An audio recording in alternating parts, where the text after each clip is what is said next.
السلام عليكم ورحمة الله وبركاته. Chapter 7. David Copperfield.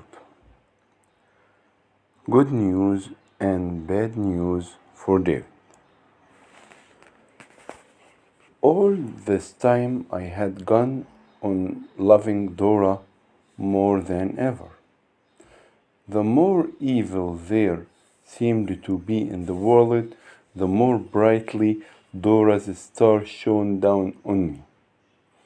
I am sure I considered her a beautiful angel, far above the rest of us poor humans, and I had no real hope of persuading her to love me.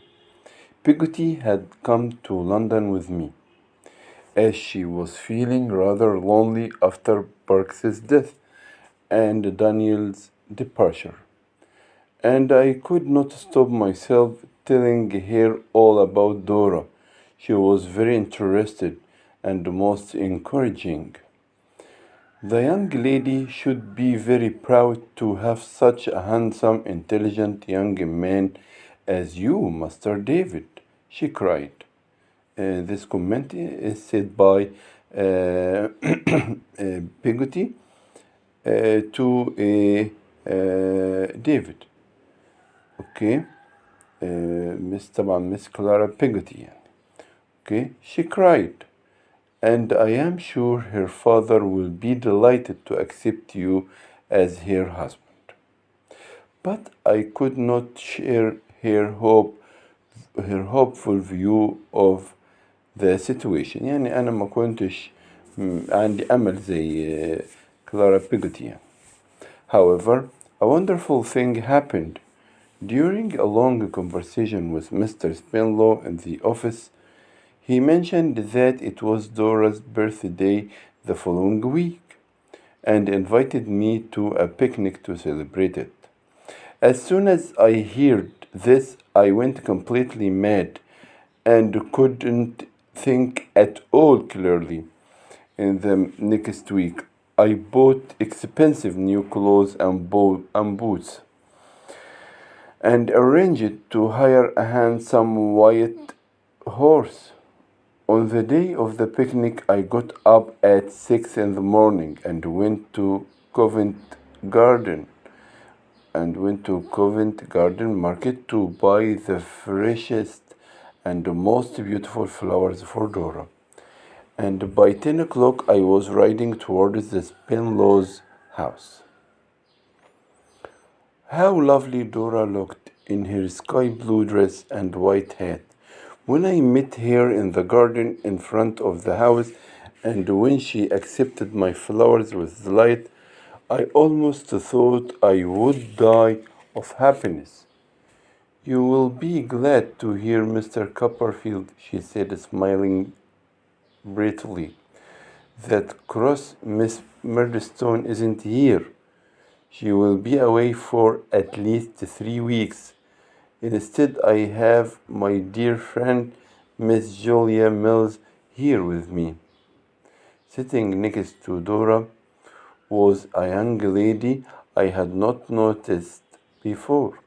Although she was only about 20, she looked very calm and wise.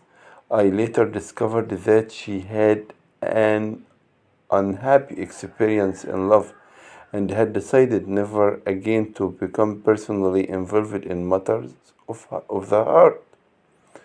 How beautiful for you, I answered. How delightful for you, I answered, blushing as I always did when I spoke to Dora. And everything that is delightful to you is delightful to me, Mrs. Spenlow. Miss Mills said nothing, but smiled kindly on us both. To get to the picnic place, which was some way from the house, Mr. Spenlow, Dora, and Miss Mills drove in an open carriage while I rode by their side on my handsome white horse. I shall never have such a ride again. Dora sat with her back to the horses, looking towards me, and holding my flowers close to her sweet face.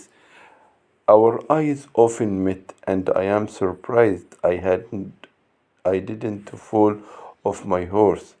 I didn't notice the dust or the road we were taking. Sometimes Mr. Spinlow spoke to me about the scenery, and I replied politely, but I cannot remember what I said. All I could see was Dora. I was disappointed when we arrived to find that other guests had been invited. I was quite jealous even of the ladies because they talked to Dora and took her away from me, but I hated all the men as soon as I saw them. There was a very unpleasant, talkative man with a red moustache who insisted he knew all about preparing food and soon had most of the young ladies round him. One of them was Dora. I felt that he was now my worst enemy. When we started eating, I saw to my horror that Red Moustache was sitting with a huge plate of chicken at Dora's feet. I could not think clearly, but I pretended to be cheerful. I sat with a young lady dressed in pink and talked amusingly to her and looked at her and fetched her whatever she needed. Sometimes I looked over at Dora and she looked back at me, but she had red moustache and I had the young lady in pink. After the meal, the lady's mother took her away, and I walked alone into a wood, feeling angry and desperate. I was just planning to ride away on my handsome white horse, although I did not know where to, when I saw Dora and Miss Mills coming to meet me. "Mr. Copperfield," said Miss Mills, "you are unhappy." "No, no, Miss Mills," I protested firmly. "Perfectly happy." And Dora continued, "Miss Mills, you are happy. You are unhappy." "Oh, good heavens, no, Julia," cried Dora. "Not at all." "Mr. Copperfield and Dora," said Miss Mills, looking old and wise, "enough of this foolishness.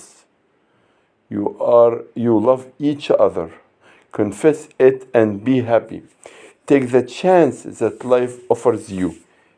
Take the chance that life offers you." طبعا اللي قال الكومنت ده ميس ميلز. اوكي. to Dora and Copperfield. Take the chance that life offers you. Listen to one who speaks from bitter experience. اوكي. استمعوا إلى شخص بيتكلم من تجربة مريرة. I was so hot and excited that I took Dora's little hand immediately and kissed it, and she let me. I kissed Miss Mill's hand too, and life seemed wonderful again. Dora shyly put her arm in mine, and we walked about together until much too soon we heard the other guests calling her name. So we had to go back, and when they wanted Dora to sing a song, Red Moustache offered to fetch the guitar from the carriage for her, but Dora told him nobody except me knew where it was. So I fetched the guitar and held her gloves, and I sat beside her while she sang, and I knew that in that great crowd of people she was singing only for me, who loved me. When the guests left, I rode beside the carriage all the way back to the Spinlow's house.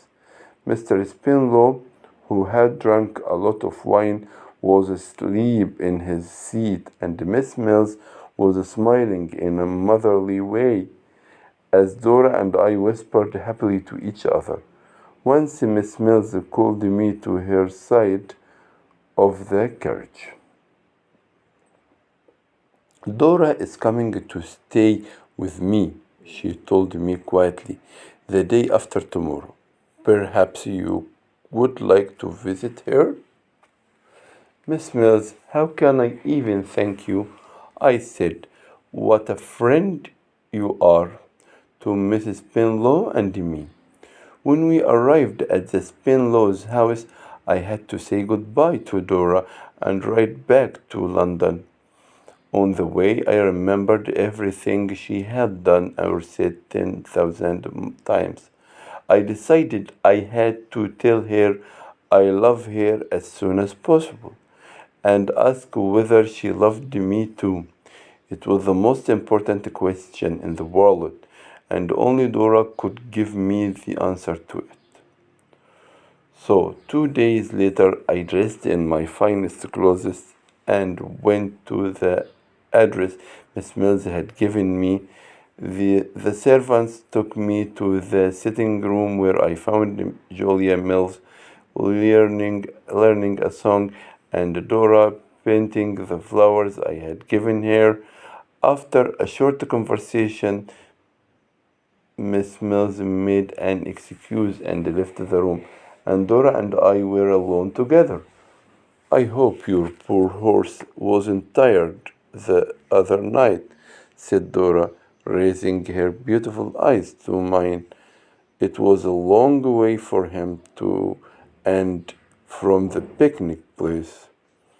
I must ask her today, I thought. My whole body was trembling. It was a long way for him, I answered.